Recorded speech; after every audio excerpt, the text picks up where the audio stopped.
Esse é um lugar de crescimento, um lugar onde nos preparamos para atender ao chamado de Jesus, nos ordenando a ser e a fazer discípulos. Se você chegou aqui hoje, é porque entende que você tem uma missão e que precisa estar pronto para ela. Agora, nós te convidamos a estar com os ouvidos e o coração aberto para ser ministrado por Deus através da vida dele. Marido de Alba Valéria, Albert é pai, avô, é pastor fundador e atual presidente da Igreja Assembleia de Deus Ministério Vida pela Vida em São João de Meriti. Albert é pregador e como conferencista tem levado a mensagem do Evangelho por todo o Brasil e feito de sua vida e ministério uma vida de renúncia e total entrega para a expansão do reino de Deus. Perguntaram para Jesus quem é o meu próximo, porque alguém está tentando fazer uma escala de valores para quem servir. Eu só sirvo quem me serve. Eu só amo quem me ama. Quem é o meu próximo? Sabe o que Jesus responde?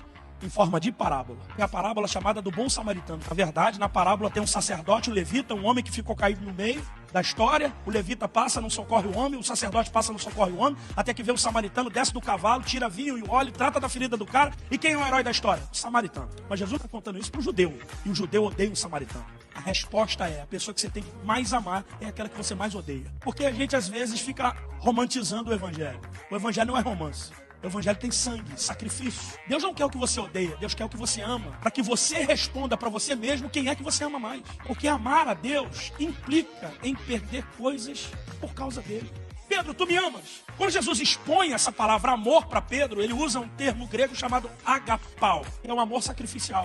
Tu me amas a ponto de morrer por mim? Aí Pedro diz, Senhor, tu sabes que eu te amo. Ele está respondendo um amor filéu.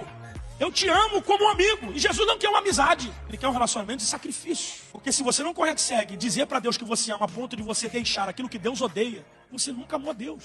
Na verdade, para muitas pessoas, Deus é útil. Deus é aquele botãozinho vermelho de emergência que quando o pau está quebrando, a gente pá! Aí acende aquela cena. E Deus vem igual um bombeiro. Calma que eu vou te socorrer. Não, ele é relacionável. Ele não quer que você lembre dele só no momento de perigo. Ele quer que até nos momentos de alegria, seja bem-vindo, Senhor.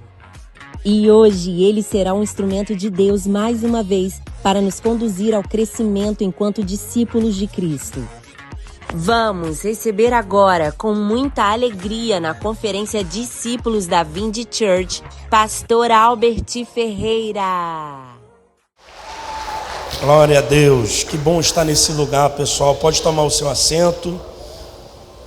Bom estar nesse lugar. Deus abençoe a todos, que a graça e a paz do Senhor vos seja multiplicada. Eu me sinto privilegiado de estar aqui, honrado, no meio de tanta gente bacana, de tantas ministrações que eu já tenho acompanhado, pastor Nilton, pastor Max, os outros companheiros. Aqui está o querido amigo pastor Samuel Ribeiro, vem importado lá dos Estados Unidos, né? Hoje a gente está com a mercadoria do Tio Sam, né? Essa aí é gente muito boa. E eu gostaria de fazer aqui, tecer meus comentários de agradecimento. Depois desse nível que nós ouvimos aqui do Maxwell, não me resta mais nada. Vou falar o que aqui? Eu vou repetir o que ele já falou, dar continuidade e tentar extrair com vocês algumas coisas dos quais o Senhor tem colocado no meu coração nesses dias. Abra sua Bíblia, por favor, seu iPad, seu iPhone, seu iShome.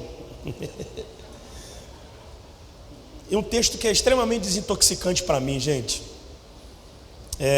Eu estou pastor de uma igreja, minha esposa está aqui, na verdade a pastora é ela, eu só sou adjunto.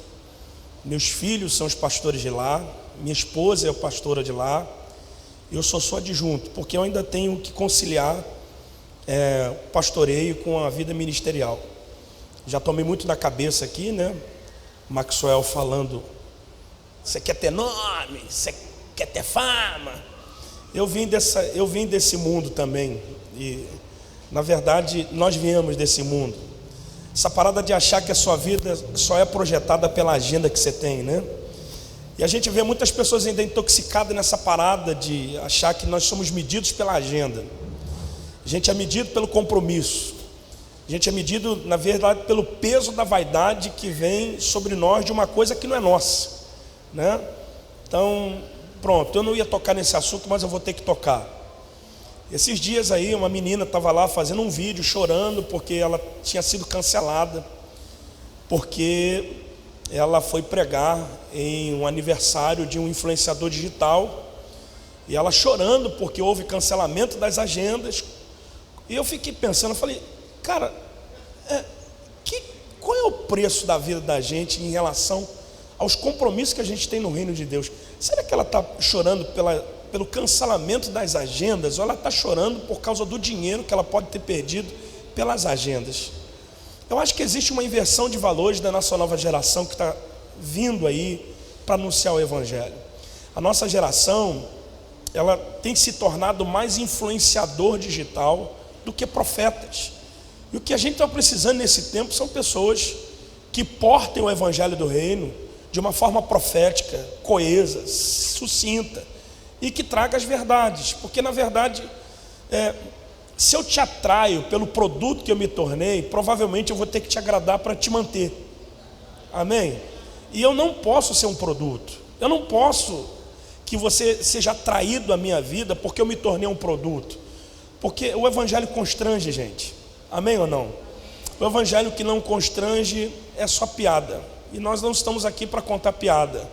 O Evangelho é constrangedor. Você tem que sair da igreja em crise. A gente precisa voltar a ter raiva do pregador, porque o pregador tocou na ferida da gente.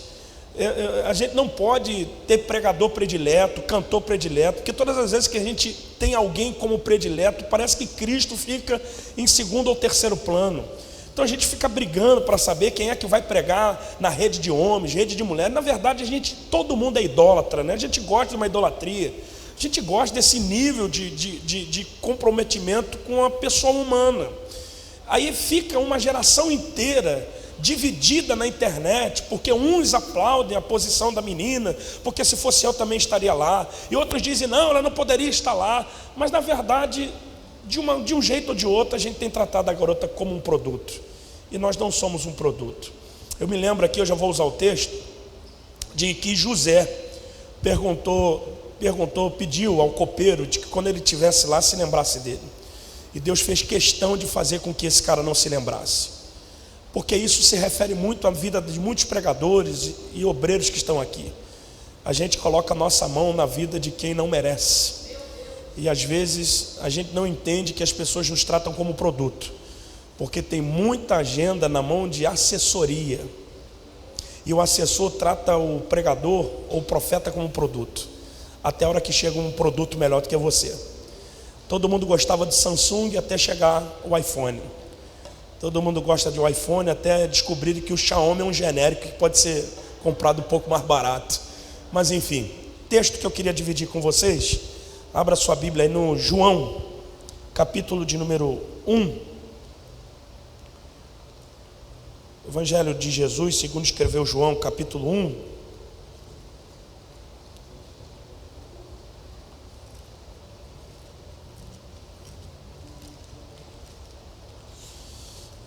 Evangelho de Jesus, segundo escreveu João, capítulo 1, versículo de número 19 ao 28.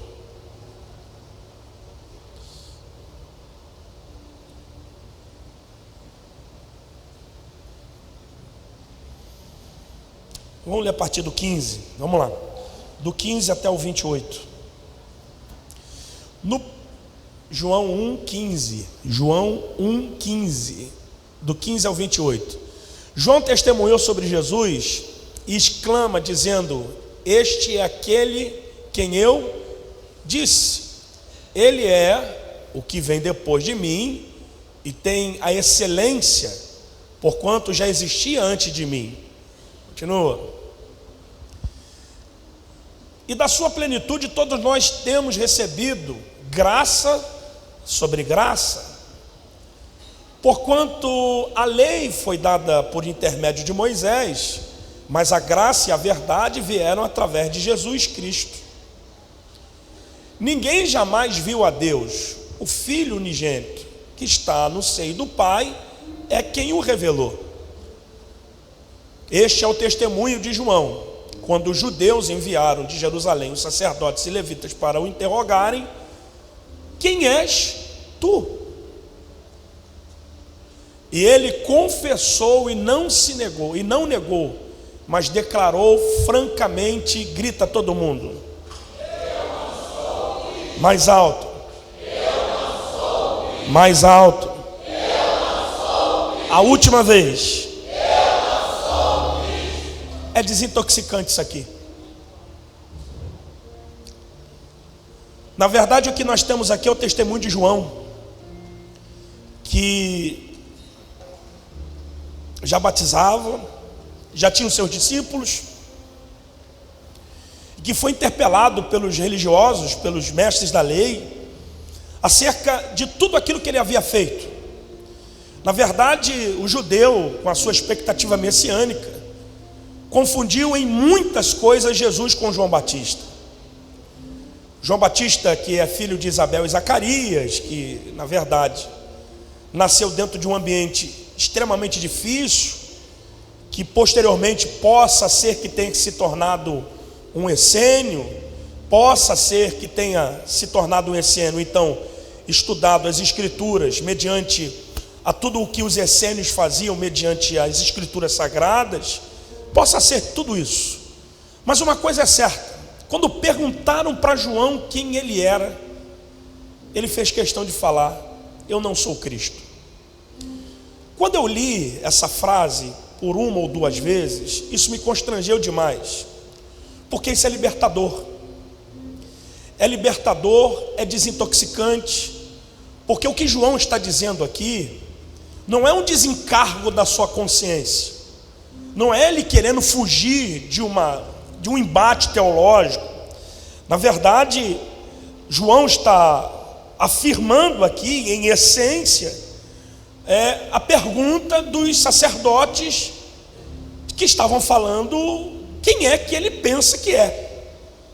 Porque o que João estava fazendo, beirando o Jordão, era algo muito poderoso, era algo contínuo. E o engraçado é que as multidões segregavam de Jerusalém, das grandes capitais, para ver um cara extremamente esquisito, na beirada do Rio Jordão, pregando o evangelho, falando acerca do arrependimento. A mensagem de João não era uma mensagem de conforto, de consolo, de direcionamento. A mensagem era dura principalmente pelo contexto que eles viviam na época. O contexto da diáspora, o contexto da dispersão, o contexto do tempo em que Deus ficou em silêncio, dos 400 anos de Malaquias até Mateus, o contexto da divergência religiosa, o contexto das seitas e partidos religiosos que nesse interim foram fundados, o contexto da sinagoga, o contexto da seita dos fariseus que estava em evidência. João estava vivendo dentro de um ninho de cobras de verdade. Então, a mensagem de João para um povo que estava vindo de um silêncio que perdurava muitos anos, provavelmente deveria ser uma mensagem muito mais centrada no contexto da natureza humana, do conforto, do que uma mensagem de confronto. E eu vou dizer o porquê. Porque o Império Romano não facilitou a vida dos judeus. Os impostos que eram cobrados eram caríssimos. A função de cobrar os impostos era dos publicanos. Os publicanos eram corruptos, eles se corrompiam. Você lembra da história de Zaqueu? Zaqueu que disse a Jesus que se porventura tivesse defraudado alguém, restituiria 4 vezes mais. Então os impostos de Roma eram caríssimos, porque foi o Império Romano que viabilizou a velocidade da comunicação pelas ruas que eles já haviam pavimentado. E quando João aparece, esse espectro de um homem que não se vestia com um puro linho importado da Grécia, mas com pelos de animais, que a sua dieta, a sua alimentação era extremamente diferente, mel silvestre e gafanhoto, sabe-se lá como é que se alimenta de um gafanhoto e um mel silvestre, mas quando ele chega para poder pregar, ele prega: arrependei-vos, porque já é chegado o reino dos céus. E quando João prega essa mensagem, na verdade, existe um engajamento muito grande das pessoas que estavam vivendo uma pobreza espiritual intensa, mas que viram na mensagem de João veracidade. E isso vai causar um furdunço, uma revolução. Então João, como Jesus, como Maxwell já estava falando, granjeou muitos discípulos. Os discípulos estavam crescendo, os discípulos estavam se aglomerando. E quando alguém pergunta para João: por que a tua igreja está cheia? Ele diz: eu não sou Cristo. Quem é você? Eu não sou Cristo. Por que isso é desintoxicante? É porque eu faço por Ele, mas eu não sou. Eu acho que o que está faltando para a nossa geração é a gente parar de querer ser Jesus. É a gente parar de querer ser o Cristo. É a gente parar de querer resolver as coisas espirituais com a força do nosso braço. É a gente voltar a entender que a igreja não cresce pela atração que a gente leva. A igreja cresce porque Jesus está lá. A igreja não cresce porque a parede está preta. A igreja cresce porque Jesus está lá. A igreja não cresce pelas 7 chaves do sucesso. A igreja cresce porque Jesus está lá. A igreja não cresce porque o pregador da moda, o coach da moda, o cantor da moda vai lá. Não, eu vou fazer uma cantina durante o ano inteiro, o meu congresso vai bombar. Não, a igreja cresce porque Jesus está lá. Eu não sou Cristo. A gente fica tentando depositar nas pessoas aquilo que nós devemos depositar em Cristo.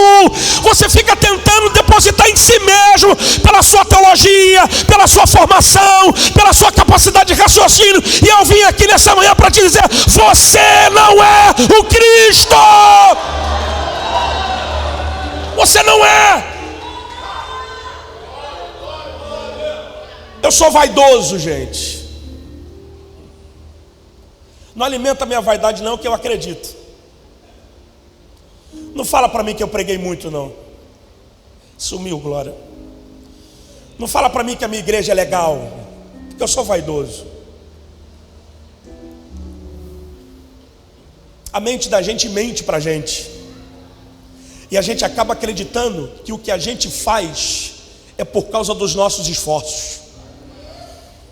Deixa eu te dar um exemplo aqui. Jesus gostava muito de Cafarnaum. Era o quartel-general dele. Amém? Marcos capítulo 2 retrata uma ida de Jesus lá na casa de Cafarnaum, que possivelmente seja a casa da sogra de Pedro. Aí a Bíblia diz que as multidões afluíam para lá. Não é que Jesus tinha uma casa na beira da praia, que Jesus era esquisito, Jesus era estranho. Amém ou não? É estranho. Como é que Jesus ia ter casa na praia se ele não tinha onde reclinar a cabeça? Seria muito antagônico Jesus falar que era rico, mas viver como pobre. Não, vocês não estão aí, mas está tudo bem. Então essa casa de Cafarnaum possivelmente seja a casa da sogra de Pedro. E todo mundo ia para lá. E as pessoas não iam para lá por causa da estética e não por causa da geografia da casa. Elas afluíam para lá por causa de quem? Por causa de quem? Então por que ao invés da gente colocar o nome de Jesus na placa da igreja, a gente coloca a foto da gente?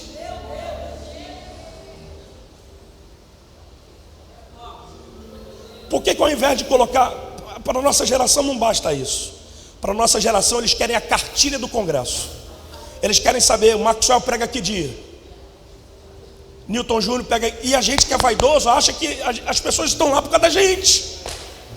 E você que é líder acha que as pessoas só vão lá por causa deles. Eu vim aqui para você tirar isso da tua mente, para que você entenda que você não é o Cristo. A gente fica tentando fazer conferência para crescimento da igreja. Você sabe como é que a igreja começou a crescer? Atos capítulo 2.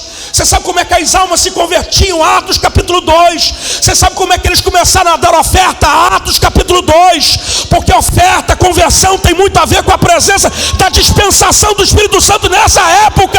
Então bota Jesus lá dentro para você ver se a coisa não acontece. Que a gente precisa disso, gente. A multidão afluía para lá, não era pela estética da casa, porque Jesus estava lá. Agora pergunte, por que, pastor? Mais alto, diga, por que, pastor? Porque a multidão entendia que a estrutura não era melhor do que a essência. Faça qualquer tipo de estrutura, se não houver essência, não tem resultado. Dá um sorriso. Porque se eu tivesse no deserto da Palestina naquela época, eu nunca queria ir ter com João. João não tem igreja, João não tem altar, João não tem ar-condicionado, João não tem roupinha da moda, João não tem terno slim fit, João não tem sapato bonito, mas ele tem a mensagem.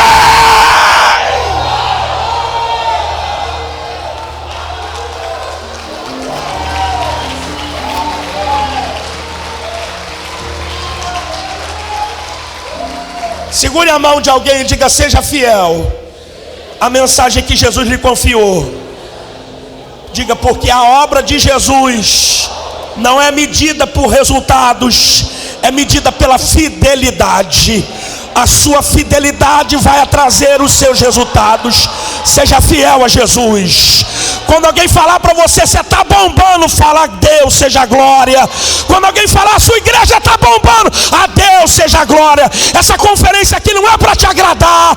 Eu não vim aqui para te agradar. Eu vim aqui para te constranger, para ver se você muda o seu comportamento. E entenda: você não é o Cristo.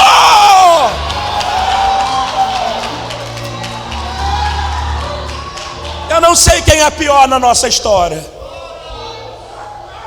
porque todos os monstros que estão aí nas redes sociais somos nós como igreja que construímos.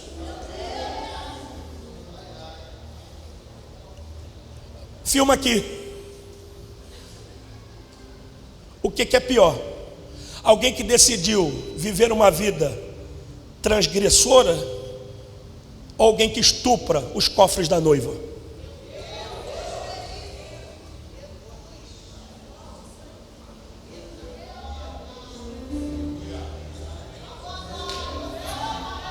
Alguém que assumiu a posição que tem, ou um bezerrinho de ouro que a gente aplaude? Porque ao invés da gente colocar Jesus, a gente coloca o bezerro de ouro lá. E a gente está engordando o bezerro de ouro, e tem gente na igreja da gente passando fome. Sumiu, glória a Deus. A gente está engordando o bezerro de ouro, e tem gente precisando de uma cesta básica dentro da nossa igreja. Era para dar um glória a Deus, mas eu sei que você não veio nesse culto. Bate na mão do teu irmão e diga: não sou o Cristo. Diga: eu faço o que Ele me manda, eu prego o que Ele me dá, mas eu não sou o Cristo. Chegou alguém lá, a cadeira de roda foi deixada de canto, glória a Deus. Mas se ele sair andando na cadeira de roda, fique em paz. Você não é obrigado a levantar ninguém. Se alguém chegou lá enfermo, foi curado, aleluia. Mas se não foi curado, eu não sou o Cristo. Não se comprometa com aquilo que você não tem poder de fazer.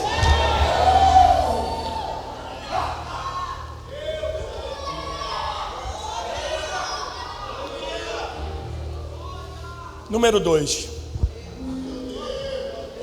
Tá bombando, né? Explodiu tudo. Tá todo mundo querendo ver o profeta que mergulha a cobra e transforma em ovelha.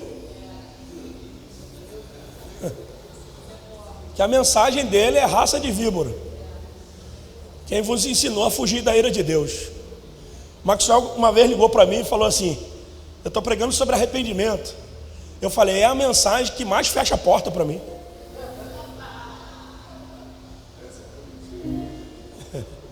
Sete semanas de arrependimento, já pensou?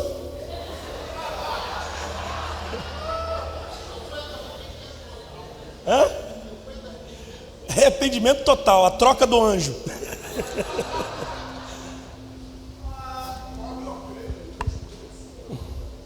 Número 2. Coloca aí para me ajudar.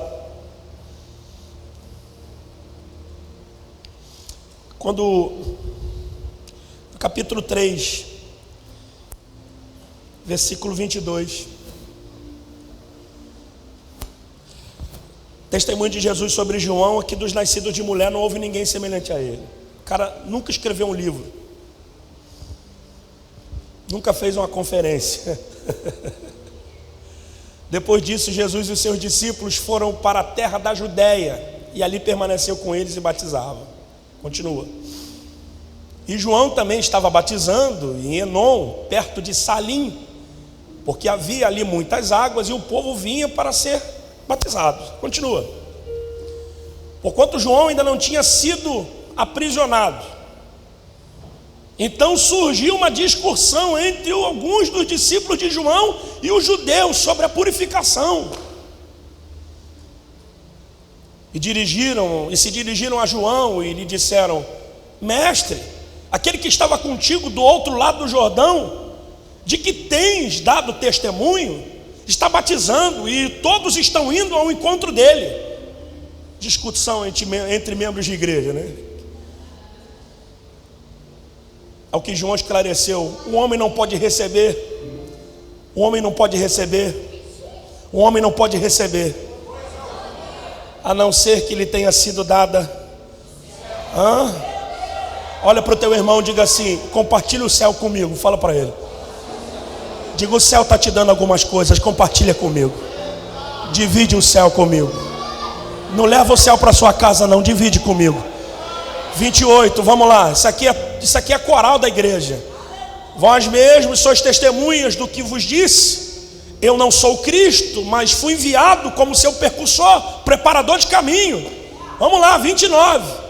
O que tem a noiva é o noivo, o amigo do noivo, o que lhe serve o ouve. Alegra-se grandemente por causa da voz do noivo. Portanto, essa satisfação já se cumpriu em mim. Olha, agora é um coral da igreja. É necessário que ele e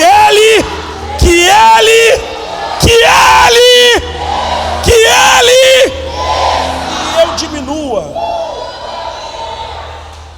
Porque nessa história toda de exegese, hermenêutica, grego, aramaico, septuaginta, arminianismo, a única coisa que não tem que aparecer é você.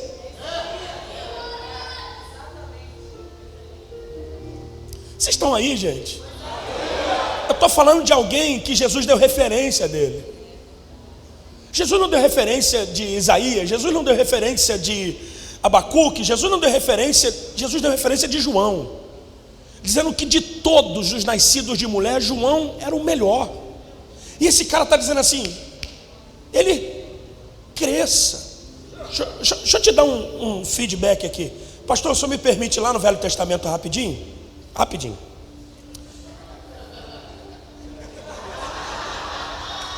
Obrigado, não me atrapalha mais não.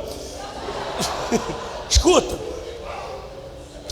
Em Êxodo capítulo 3 é o episódio da sarça. Lembra da sarça? Deus apareceu para Moisés no meio de uma. Foi um anjo do Senhor que estava ali, amém ou não?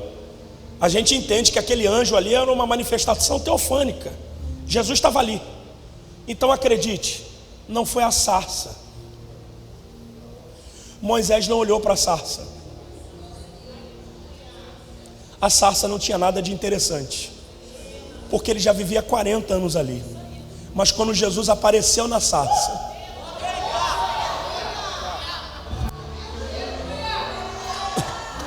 você não tem nada de interessante até a hora que Jesus aparece. Vocês não estão aí não, né, gente?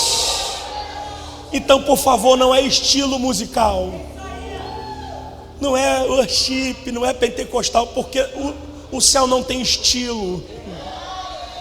Deus não é atraído por causa da nossa performance. Performance agrada a homens, mas coração quebrantado e contrito atrai Deus. Vocês estão aí ou não? A gente está lá e pulo. E a gente faz vídeo. Agora eu também estou incentivado aí a poder botar uma coisa na rede social. E boto no TikTok, boto no... Miserável homem que sou. A igreja se perdeu no momento que ela quis ser famosa. Nós nos perdemos dos momentos que nós queríamos ser evidentes, relevantes. Menino tem 10 anos de crente. 10 anos de crente. Tem 10 anos de crente. E já é reconhecido mundialmente como o maior evangelista do Brasil. Eu fico pensando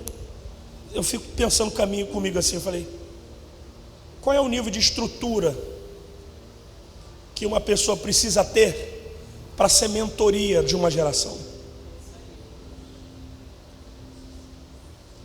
Porque tem pastor que tem a sua igreja, a sua comunidade de fé, que tem 40 anos de ministério, relevante, fidedigno, e não tem abrangência dessa nova geração, da tecnologia. A nossa geração não quer que Jesus cresça. A nossa geração, no mínimo, quer crescer do lado dele. A gente quer dividir foto com ele. Jesus, fica aqui do lado aqui, porque esse perfil aqui é melhor. Quando na realidade só ele que tinha que sair na foto. Sabe quando o teu ministério vai dar certo? Quando Jesus crescer. O problema é que às vezes Jesus está como um menino aí dentro.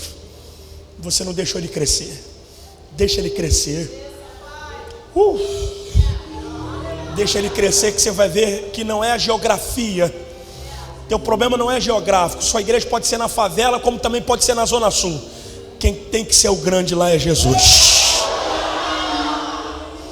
Estava falando com Valéria vindo para cá. Falei, cara, eu pensei que a minha igreja fosse ruim, num lugar ruim. Eu descobri que a igreja do Maxwell é pior. E para piorar, ainda botaram uma feira na rua da igreja. Então quer dizer, eu tive que parar para ligar para o menino lá me buscar de moto. Eu falei, cara, minha igreja pode ser dentro da favela, mas você virou a principal, você já está dentro dela. Então não é a geografia, é quem está crescendo lá dentro. Que Jesus vai crescer poderosamente, ao ponto das pessoas da Zona Sul ir lá na tua quebrada para poder ver Jesus falar naquele ambiente.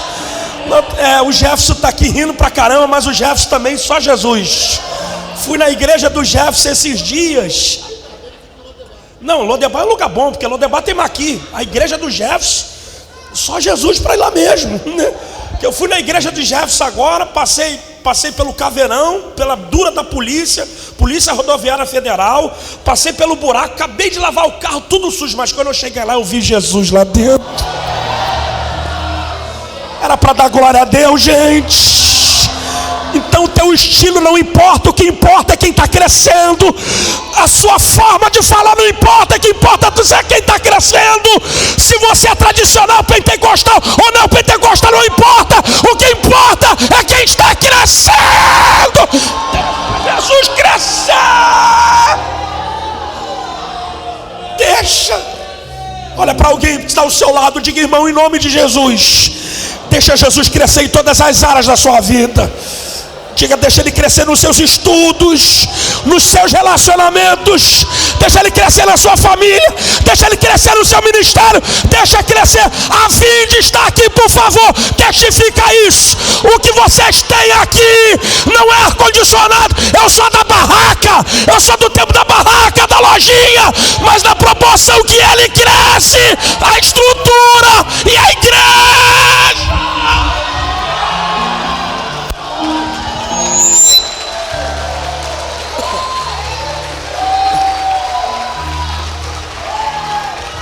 Proporção que ele cresce, a estrutura cresce, o ministério cresce, a igreja cresce.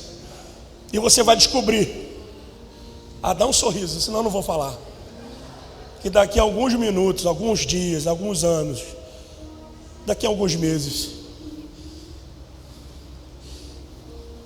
as pessoas vão esquecer do seu nome, mas elas nunca vão esquecer da tua mensagem.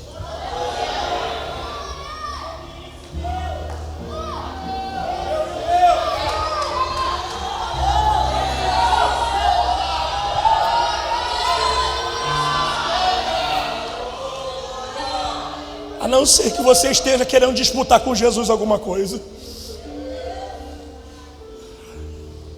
Eu me lembro, esses encontros aqui, que vocês têm aqui, a gente foi para Belo Horizonte e aprendeu como é que se faz lá. E eu conheci o Maxwell debaixo de uma luta, que eu olhava para o gordo e falava, esse gordo é pilantra. E ele olhava para mim e tu falava o quê? Safado. Aí nós tínhamos uma reunião de pregadores lá no Belo Horizonte. Aí não tinha como pagar a passagem para todo mundo, a gente arrumou um carro. E o que Deus fez? Botou a gente no mesmo carro. 5 horas de viagem. Aí o cara que estava dirigindo falou: vou ali pegar um pastor. Eu falei: vai pegar quem? O pastor Maxwell. Eu falei: não, vou descer aqui agora, não vou. Aí esse cara entrou no carro já cheio de marra, né? Que ele é cheio de marra. Não é? Cheio de marra. Essa pá. Ele já entra no carro e aí: pai do senhor. Sonhador, querendo ir para os Gideões. E a gente foi trocando uma ideia. A gente foi vendo Jesus um no outro.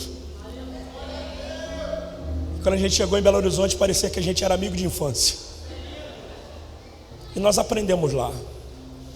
E eu me lembro que eu também tinha, você também tinha esse desejo de ter um ministério proporcional, mundial, esferográfico, universal, galáctico, né? E esse cara estava indo para pregar nos Gideões. E Deus me deu uma mensagem. E ele disse que aquela mensagem que Deus me deu mudou a vida dele. Que ele deveria ir para ficar. Mas ele bateu e voltou, porque a mensagem foi de Jeroboão com um profeta novo. E eu fiquei pensando assim: cara, quantas mensagens você já não pregou? Que as pessoas não sabem o teu nome. Mas para que elas vão saber o teu nome? Se elas sabem quem é que te instruiu. Você quer glória? Vamos aplaudir o Senhor por você? Você gosta disso? Você gosta de aplauso, confete? Não, mas a psicologia diz que o homem precisa de reconhecimento. Você precisa disso? Se você precisa disso, você reconhece que quem quer seguir a Cristo padecerá por mais necessidade. Que nenhum dos discípulos terminaram a vida com iate, casa na praia. Eles foram martirizados, porque o amor venceu. E não é aquele amor não, é o outro. Eles se apaixonaram tanto pela causa, que a causa venceu os caras. Vocês não estão aí não. Tem discípulos aqui, o Maxwell citou, não tem nome. Para que vai ter nome? E eu encerro a minha fala aqui, porque eu tenho que ir para o aeroporto agora. Olha para mim. Para que vai ter nome? Escute isso aqui. Em meados de 2016 para 2017, fizeram um censo de que existem aproximadamente 61 a 65 milhões de evangélicos no Brasil, protestantes, fora cristãos que são católicos. Ok? É gente ou não é? Mas também existe uma parte dessa igreja afastada lá fora, que não serve a Deus. Ok? Beleza. Pastor, por favor, deixa eu interagir com o senhor. Quantos o senhor falou que tinha nessa grande comissão? Na última, na mega comissão, a última? Pouco mais de 500. Pouco mais de 500. Eles permaneceram até Atos 2? Não. Quantos estavam em Atos 2? 120. 120. Então diminuiu, né? Diminuiu. Mudaram a intensidade, né? Não aguentaram, não esperaram. Ok. Mas esses 120, eles foram relevantes depois da descida do Espírito Santo? Sim. Muito ou pouco? Muito. Poderosos? Poderosos. Mudaram muita coisa? O mundo. Agora me responde, por que esses 120 mudaram o mundo e 61 milhões não mudam o Brasil?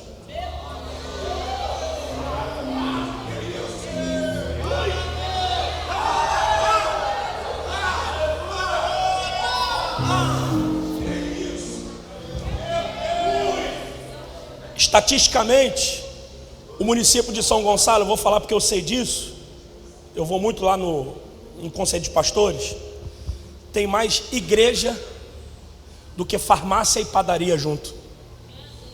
E São Gonçalo, por muito tempo, foi considerado o município mais perigoso do Brasil. O Complexo da Penha, só uma denominação, tem diversas igrejas lá dentro. E continua sendo dominado pelo crime. Então eu acho que Deus não está precisando de mais uma igreja. Jesus está precisando crescer na casa que você diz que é dele.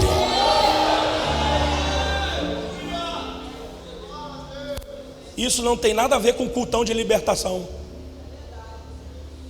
Isso não tem nada a ver com performance de culto. Isso tem a ver com quem nos mentoria. Se o que a gente faz é simplesmente uma imitação e uma reprodução daquilo que a gente vê, ou se o que a gente faz é a visão de Jesus para o lugar que nós fomos plantados.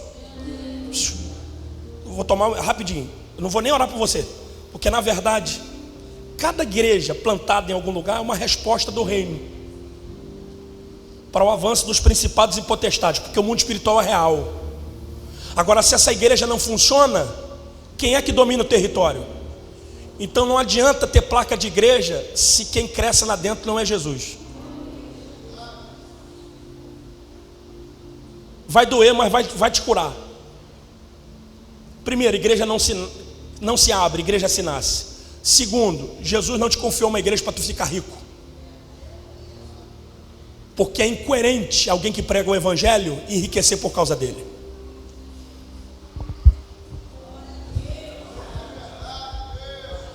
Sumiu, glória, né? Eu não estou dizendo que você não tenha que ter uma tremenda. Não estou dizendo que você não pode ter um salário. Eu estou dizendo que você não pode ser o mais rico da tua igreja e ter gente lá no submundo do... Vocês não estão aí, não. Vocês não estão aí. E desculpe. Trabalhador digno do seu salário, ok? Então trabalhe. Coma dele. Mas se você tiver que viver na dispensação de Deus, na obra de Deus, não é o que você quer, é que o reino te proporciona. Vamos caminhar nisso aqui? Vamos caminhar nisso aqui? O dízimo é coisa da lei ou da graça? Graça. Da graça, não é da graça? Muita graça. Então o dízimo da graça é diferente do dízimo da lei. Sim. Então o dízimo da lei é o quê? Se é dízimo é 10%. Então não existe dízimo no Novo Testamento, porque não existe lei. Então não existe dízimo, existe graça. Então o dízimo da graça é maior do que o da lei, porque o da lei é obrigação, da graça é voluntário. Porque a vida financeira é muito mais do que uma questão de mandamento, é uma questão espiritual. Se você tem problema com dinheiro, você tem que deixar a sua igreja de lado e botar outro para assumir. Sumiu, glória a Deus, mas está tudo bem. Por quê? Sumiu, glória a Deus, ou tem gente para dar glória a Deus aí? Porque na verdade a gente fica tão apaixonado por uma estrutura que a gente sacrifica o corpo por causa disso. Eu não tenho problema de ter uma igreja, por exemplo, na nossa igreja é isso aqui que eu quero. Nós estamos acabando de construir lá o projeto, vai inaugurar dia... Você vai lá, tem que mandar uma oferta para lá. Manda,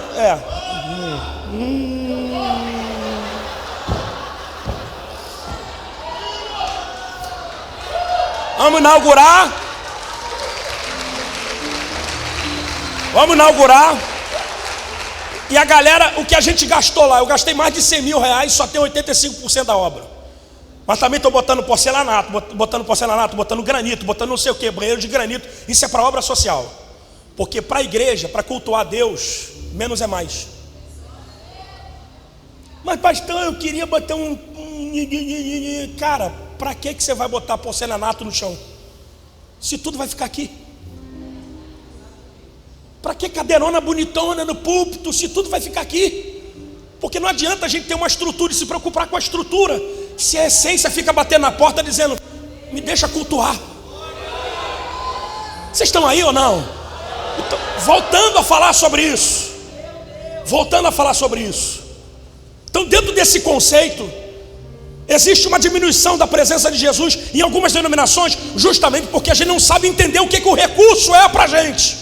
Eu não sei nem porque que eu estou falando sobre isso aqui. Não, eu já sei que eu estou falando sobre isso. Eu sei porque eu estou falando sobre isso. Porque eu tenho 5 anos de uma obra social. 5 anos lutando para poder construir uma estrutura para 100, 150 crianças. E poucos são os crentes que são voluntários. Porque os crentes se preocupam mais em comprar um livro para poder ajudar um pregador do que levar uma cesta básica para ajudar um mendigo. A igreja, ela... Não, vocês não estão aí. A igreja, ela não pode ocupar o lugar do Estado, porque a igreja é maior do que o Estado. Porque o Estado entra numa comunidade dessa com caveirão e helicóptero. A igreja entra com Jesus, com o Evangelho, com a Bíblia e regenera.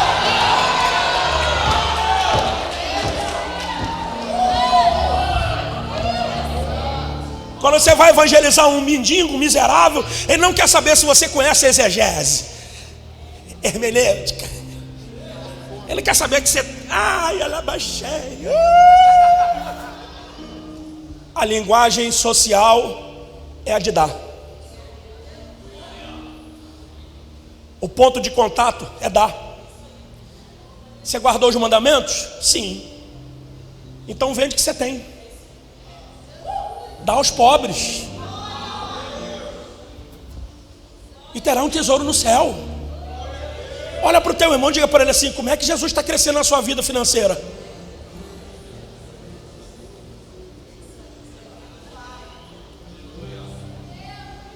Natal está vindo aí, hein? Presente de Natal, roupa nova. E como é que fica? Falar que Deus não tem nos dado recurso é mentira. A nossa igreja hoje é muito mais próspera do que a igreja dos nossos pais. Recurso de internet, quando que eu sonhei que aqui na favela de Belfort Roxo ia ter um telão de LED? E pagou à vista. Quando, Jefferson? Fala pra mim. Lembra-te de Cabo Sul, de Parque Analândia também. Mas quando? Agora escute. Olha para mim, gente. É sério que eu estou te dizendo. Não permita que aquilo que Jesus tenha te dado seja usado simplesmente para o seu bel prazer. Grava isso que eu vou te falar. Esquece tudo que eu te disse. Dinheiro do reino se investe no reino.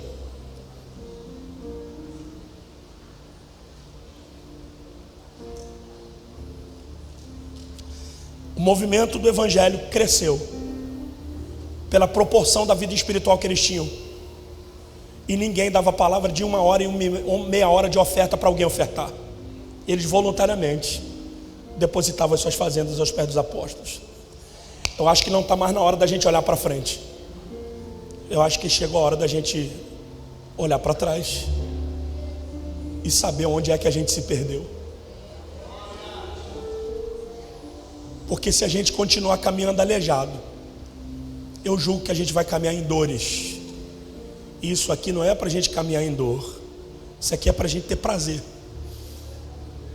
A obra de Deus tem que ser prazerosa e não dolorida.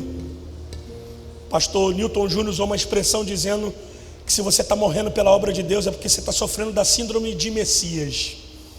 Porque a obra de Deus já teve um que morreu por ela. Agora eu encerro a minha fala. Pode subir aqui, Max.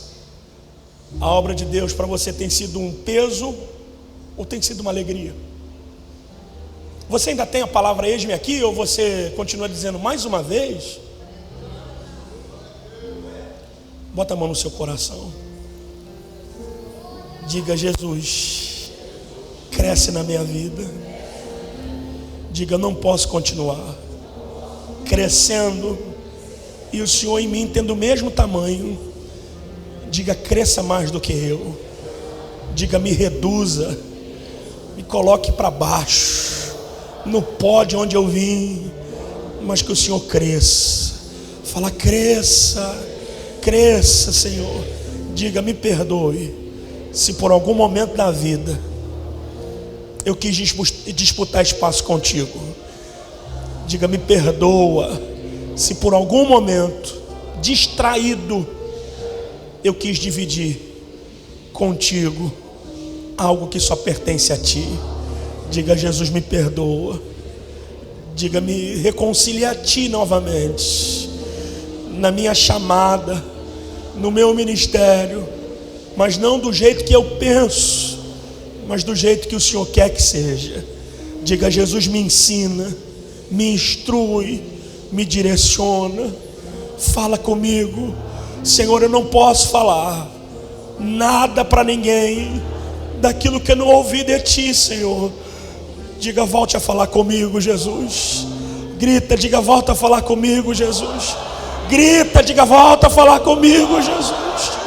Diga, me perdoa por ter abandonado o quarto secreto, por ter abandonado o ambiente de leitura, por ter abandonado o ambiente da devocional, por ter abandonado o ambiente de oração, por ter me distraído com tanta coisa. Diga, Jesus. Grita, diga, Jesus, me perdoa por permitir que as redes sociais ocupem o espaço que só pertence a ti. Jesus, me perdoa por ter me distraído com tanta coisa. Diga, porque eu creio que esse dia é um dia de novos começos. Abraça seu irmão, dá uma palavra para ele. Deus abençoe.